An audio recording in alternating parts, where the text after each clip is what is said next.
hear 13 people from Belfast who was really struggling with long COVID. According to the Office for National Statistics, 105,000 children across the UK have been diagnosed with the condition. Symptoms include extreme fatigue, muscle pain and severe headaches. Now, Rosie's a talented artist, and despite having to drop out of school and now using a wheelchair, she's completed an exhibition of her work, which opened at the Island Arts Centre in Lisburn this week. I went to meet Rosie and her dad Colin, and they walked me around the show. This piece is a collection of, it's made up of a lot of small canvases with a collection of things that kids with long COVID have been told by mainly doctors, and sort of how they should be feeling, and people trying to give advice that's not really very helpful. Read a couple of them for me, maybe a couple that have been said to you. There was one I was told by the long COVID clinic that I should be going for a 20-minute walk every day. This was quite a while ago. There was no way that I would have been able to go for a 20-minute walk every day. Even if I did do it one day, I'd probably not be able to do it for another 3 days after that.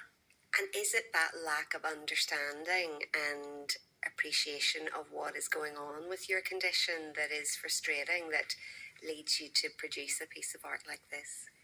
Yeah, I think it is, and just people not understanding that even if I look okay and I'm out of the house, I'm not really feeling any better than if I was lying in bed at home. Yeah, just people not really understanding exactly how much it can affect you on a daily basis. I mean, it's just hormones. It's all in your head. Give it time.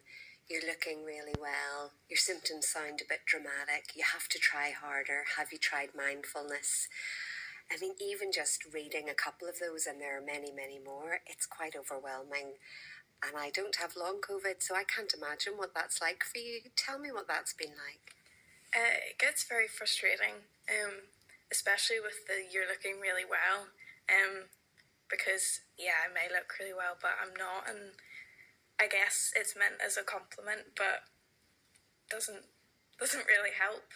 You've so many pieces here, Rosie. It's really hard to pick out, but this one around the medications stands out just because it's so unusual, and then when you look, it makes you realise that actually, as part of your condition, there's a lot of medication to take. Tell us about that.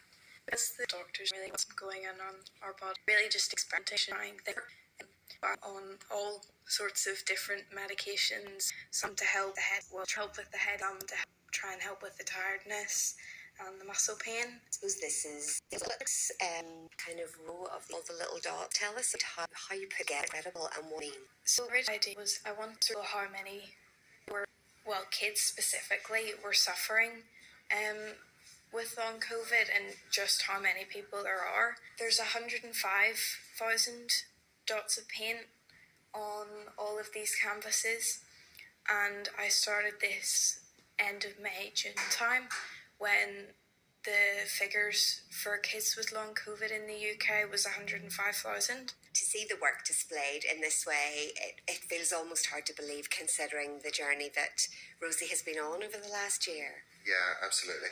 It's hard to put into words how proud I am of her, and I feel the tears coming when I think about it, because she's to put up with so much, not least being pushed around in a wheelchair by her dad and stuff like that, like today. So to have managed to complete so much work, and that's one of the things that the people in the Arts Centre said. They were surprised, but just the volume of work she's managed to complete.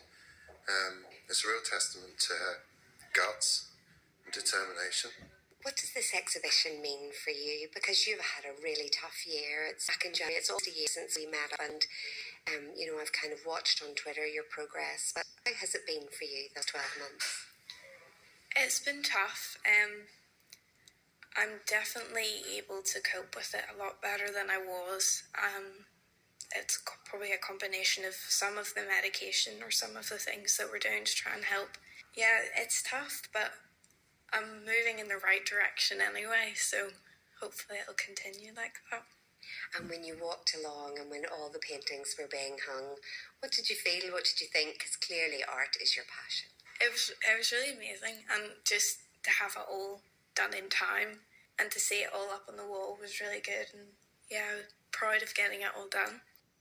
Oh, that was Rosie Pigeon and her dad Colin. The exhibition continues until the 28th of December at the Island Arts Centre in Lisburn, but we also will have a story online a little bit later this evening or tomorrow morning, and that features all of Rosie's pictures.